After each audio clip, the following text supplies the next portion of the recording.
Shalom Bapak Ibu dan Saudara-saudari. Mari kita mendengarkan kebenaran sabda Tuhan pada hari ini. Terlebih dahulu kita berdoa. Ya Tuhan Allah kami yang kami sembah dalam Yesus, kiranya oleh anugerah dan kasih setiamu yang melampaui akal dan pikiran kami, itulah yang menolong kami dalam mendengarkan kebenaran sabdamu. Di dalam nama Yesus kami berdoa dan bersyukur. Amin. Firman Tuhan untuk kita pada hari ini yaitu dari kitab Markus pasal yang ke-6 ayat 6b sampai 13. Demikian firman Tuhan. Lalu Yesus berjalan keliling dari desa ke desa sambil mengajar. Ia memanggil ke-12 murid itu dan mengutus mereka berdua-dua. Ia memberi mereka kuasa atas roh-roh jahat dan berpesan kepada mereka supaya jangan membawa apa-apa dalam perjalanan mereka kecuali tongkat. Roti pun jangan, bekal pun jangan, uang dalam ikat pinggang pun jangan. Boleh memakai alas kaki, tetapi jangan memakai dua baju. Katanya selanjutnya kepada mereka, kalau di suatu tempat kamu sudah diterima dalam suatu rumah, tinggallah di situ sampai kamu berangkat dari tempat itu. Dan kalau ada suatu tempat yang tidak mau menerima kamu, dan kalau mereka tidak mau mendengarkan kamu, keluarlah dari situ dan kebaskanlah debu yang di kakimu sebagai peringatan bagi mereka. Lalu pergilah mereka memberitakan bahwa orang harus bertobat. Dan mereka mengusir banyak setan dan mengoles banyak orang sakit dengan minyak dan menyembuhkan mereka. Amin. Sampai sedemikian pembacaan firman Tuhan. Bapak, Ibu, dan Saudari, izinkan saya untuk menyampaikan kebenaran sabda Tuhan pada hari ini dengan tema yaitu pergi dan beritakanlah firman Allah. Gereja memiliki tugas yaitu memberitakan Injil. Oleh karena gereja adalah berasal dari kata eklesia yang dipanggil keluar, lepas dari belenggu dosa, menjadi merdeka untuk memberitakan Injil, untuk memberitakan kemuliaan Allah, yaitu Yesus Kristus dalam karyanya, penyelamatannya terhadap orang-orang yang berdosa. Dalam teks ini bagaimana saat itu adalah pelayanan Yesus. Yesus ber-PI yang sebelumnya dari ayat ini yaitu ke Nazaret. Di mana di situ Yesus memberitakan Injil, Yesus mengajar. Lalu masyarakat di Nazaret mereka mendengar dan mereka juga terkagum-kagum atas pengajaran Yesus. Namun atas kekaguman mereka, mereka tidak bertobat. Malah mereka bertanya-tanya, dari mana hikmat yang dimiliki oleh Yesus ini? Oleh karena mereka memahami bahwa Yesus adalah seorang tukang kayu, anak dari seorang tukang kayu yaitu Yusuf dan Maria. Sehingga pemahaman mereka tentang latar belakang sosial Yesus itu yang membuat mereka menjadi tidak mau menerima pengajaran Yesus dan bahkan menolak Yesus dan bahkan mengusir Yesus. Tetapi pada ayat-ayat sebelumnya dari teks kita ini dijelaskan Yesus tidak berhenti dalam pekabaran Injilnya. Melainkan dia meninggalkan tempat itu lalu pergi ke desa-desa. Itulah dalam teks kita ini. Nah, Bapak, Ibu, dan saudara-saudari, selanjutnya Yesus dalam menjelaskan tentang tritugas gereja saat itu Yesus pakai dengan 3M, yaitu memanggil ke-12 para murid. Lalu kemudian memperlengkapi ke-12 para murid. Selanjutnya mengutus mereka berdua-dua. Nah, dalam rangka ber-PI atau dalam rangka pekabaran Injil, Yesus memberikan suatu konsep yaitu konsep Efesien pelayanan, di mana Yang pertama, Yesus memberikan kuasanya kepada para murid. Yang adalah tujuannya adanya suatu jaminan kepada para murid dalam mereka nantinya memberitakan Injil itu. Sehingga kuasa itulah yang menjadi kekuatan oleh para murid untuk mengalahkan roh-roh jahat. Oleh karena roh-roh jahat itu adalah menjadi tantangan bagi para murid untuk memberitakan pekabaran Injil. Sehingga mereka pergi dengan kuasa Allah. Oleh karena kuasa Allah itu yang ada padanya. Dan nama Allah yang akan diberitakannya bukan lagi nama mereka. Selanjutnya, Yesus mengutus mereka berdua-dua. Apa ini tujuannya? Tujuannya adalah supaya mereka itu bisa saling tukar pikiran, bisa saling memotivasi, bisa saling membangun. Sehingga di mana mereka bisa bersama-sama dengan kekuatan yang dari Tuhan, dengan kuasa yang dari Tuhan untuk memberitakan Injil, untuk memberitakan kabar sukacita itu. Selanjutnya Yesus katakan kepada mereka, jangan membawa apapun kecuali tongkat.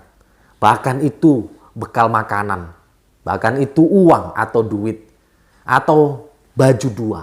Melainkan biarlah pakaian yang melekat pada tubuhmu, itulah yang kau bawa. Apa maksud Yesus sebegitu kejamnya perkataannya saat itu dalam memperlengkapi mereka? Sesungguhnya di sini maksud Yesus adalah supaya fokus mereka itu tidak teralihkan, melainkan mereka fokus kepada pemberitaan Injil. Sehingga hal-hal yang lain ini tidak menjadi prioritas, melainkan pemberitaan Injil itulah yang menjadi prioritas. Oleh karena hal-hal yang lain bisa membuat menjadi teralihkan fokus, menjadi khawatir, bahkan khawatir yang berlebihan, bahkan menjadi sangat takut. Dan memang kalau kita sadari dalam kehidupan ini, apa yang membuat kita menjadi sangat takut? Terkadang dan bahkan sering yang membuat kita takut adalah soal makanan, soal uang, bahkan soal tempat tinggal, bagaimana masa depan. Nah, firman Tuhan ini, pengutusan Yesus kepada para murid, ketika Yesus memperlengkapi mereka, ini mau mengingatkan kepada kita juga. Supaya kita tidak terfokus kepada hal-hal yang lain, melainkan memberitakan kabar sukacita. Itulah menjadi prioritas, menjadi fokus dalam kehidupan kita sebagai orang-orang yang percaya. Itu sebabnya Yesus katakan, carilah dahulu kerajaan Allah dan kebenarannya, maka semuanya akan ditambahkan kepadamu. Memang makanan itu perlu, pakaian itu perlu, tempat tinggal itu perlu. Tapi ini semua bukan yang menjadi prioritas atau bukan yang menjadi fokus dalam kehidupan kita. Tapi pemberitaan Injil itulah yang menjadi fokus utama dalam kehidupan kita. Selanjutnya, Yesus menyampaikan konsep efektivitas pelayanan. Bagaimana di ayat 10 dan 11 kita melihat, katanya selanjutnya kepada mereka, kalau di suatu tempat kamu sudah diterima dalam suatu rumah, tinggallah di situ sampai kamu berangkat dari tempat itu. Dan kalau ada suatu tempat yang tidak mau menerima kamu, dan kalau mereka tidak mau mendengarkan kamu, keluarlah dari situ dan kebaskanlah debu yang di kakimu sebagai peringatan bagi mereka. Itu artinya dalam kehidupan kita sebagai orang-orang yang sudah diselamatkan, sebagai orang Kristen, kita tidak cukup hanya tergerak, tapi dalam panggilan Tuhan, mari bergeraklah, berangkatlah, pergilah, beritakan firman Allah itu, beritakan sukacita itu. Oleh karena saat itu bagaimana para murid diperintahkan oleh Yesus untuk pergi ke suatu tempat. Dan apabila tempat itu mau menerima, rumah itu mau menerima, maka tinggallah di situ, sampaikan Injil itu. Dan sampai kepada waktunya nanti kamu akan meninggalkan tempat itu dan melanjutkan pelayananmu kembali. Tetapi jikalau tempat itu menolakmu, maka tinggalkan tempat itu, pergilah dari situ dan kebaskanlah debu yang ada di kakimu itu sebagai peringatan kepada mereka yang oleh karena tidak mau menerima Injil, yang tidak mau bertobat. Selanjutnya para murid pergi dan mereka memberitakan bahwa orang-orang harus bertobat. Dan selanjutnya mereka mengusir banyak roh-roh jahat dengan kuasa Allah yang sudah mereka terima. Dan mereka juga menyembuhkan orang-orang yang sakit. Sampailah kepada konteks kehidupan kita saat ini. Mari kita merenungkan bagaimana melalui pengalaman Yesus. Dalam dia ber-PI ke Nazaret, dia ditolak dalam pengajarannya. Dan bahkan dia diusir. Tetapi itu tidak membuat dia berhenti.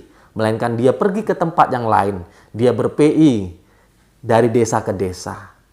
Ini mau mengajarkan kepada kita bahwa kita juga bisa mengalami yang dialami oleh Yesus.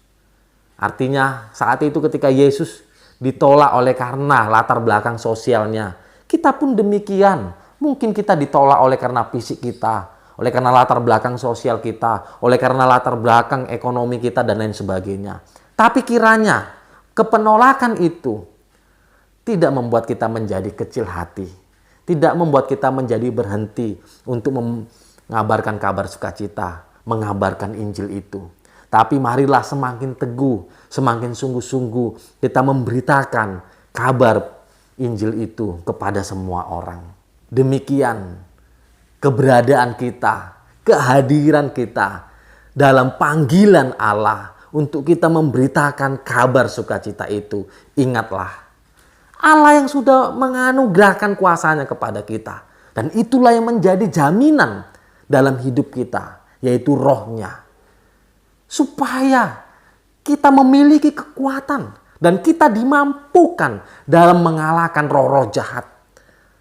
Dan itu juga yang memampukan kita dalam memberitakan kebenaran sabda Tuhan, dalam memberitakan kebenaran Injil, dalam memberitakan kabar sukacita itu kepada semua orang. Dan ingatlah, dalam keberadaan kita, dalam tugas panggilan kita, sesungguhnya kita tidak sendiri. Sesungguhnya kita tidak lemah. Tetapi Allah yang menganugerahkan kuasanya. Itu yang menjadi jaminan bagi kita. Itu yang menjadi kekuatan bagi kita untuk menghadapi tantangan dalam perjalanan pemberitaan Injil itu. Yaitu kuasa Allah yang akan mengalahkan roh-roh jahat. Dan kuasa Allah itu yang akan memampukan kita menyatakan kebenaran sabda Tuhan. Dan kiranya kita tidak menjadi merasa sendiri atau ditinggalkan oleh Allah. Tapi kiranya kita yakin bahwa kuasa Allah bersama-sama dengan kita dalam pemberitaan Injil. Tetapi ingat, dalam perjalanan hidup ini ada banyak tantangan, yaitu hal-hal yang lain. Apakah itu makanan, apakah itu pakaian, tempat tinggal.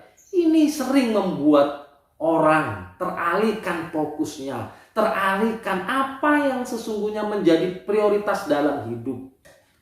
Oleh karena tempat tinggal, oleh karena masa depan, oleh karena pakaian, oleh karena makanan, orang bisa menjadi sangat khawatir dan bahkan lupa apa yang menjadi prioritasnya. Tapi kiranya melalui firman Tuhan ini kita diingatkan kembali dalam Yesus memperlengkapi para murid saat itu. Ini juga mau mengingatkan kepada kita, mau memperlengkapi kita. Supaya kita tidak menjadi khawatir yang berlebihan akan hal-hal yang lain. Apakah itu makanan dan lain sebagainya. Tapi ingatlah, makanan memang perlu, pakaian memang perlu, tempat tinggal memang perlu. Tapi kiranya itu tidak menghalangi dalam kita memberitakan Injil, dalam kita memberitakan kabar sukacita itu. Oleh karena itulah yang menjadi tujuan hidup kita sebagai orang-orang yang percaya. Bagaimana gereja kita? Sudahkah gereja kita bergerak atau hanya sebatas tergerak? Mari, gereja harus bergerak. Karena tugas gereja adalah pekabaran Injil. Pekabaran Injil adalah harga mati bagi gereja. Oleh karena itu, jangan biarkan gereja habis waktu hanya untuk memikirkan hal-hal formalitas. Tapi ingatlah, tugas gereja adalah pengabaran Injil. Gereja harus memberitakan Injil ke tengah-tengah dunia. Firman Tuhan hari ini mau mengingatkan kita kembali bahwa kita yang adalah gereja memiliki tugas penting, yaitu untuk pergi memberitakan firman Allah. Sehingga keberadaan kita, kehadiran kita benar-benar memberitakan kebenaran firman Allah dengan kuasa Allah. Bukan dengan menyibukkan diri hanya memikirkan hal-hal yang tidak penting, yang tidak menjadi tujuan hidup. Tetapi kiranya kita sekarang semakin mengerti dan semakin yakin bahwa tujuan hidup kita adalah memberitakan firman Allah. Kabar sukacita itu dalam kehidupan ini. Amin. Mari kita berdoa. Terima kasih ya Tuhan, kiranya firman-Mu itulah yang menjadi pegangan teguh kami. Bahwa kami harus pergi dan memberitakan firman Allah ke tengah-tengah dunia ini. Oleh karena itu, gereja tidak cukup hanya tergerak, melainkan harus bergerak memberitakan firman Allah.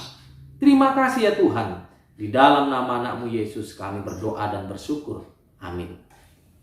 Shalom, Tuhan memberkati kita semua. Amin.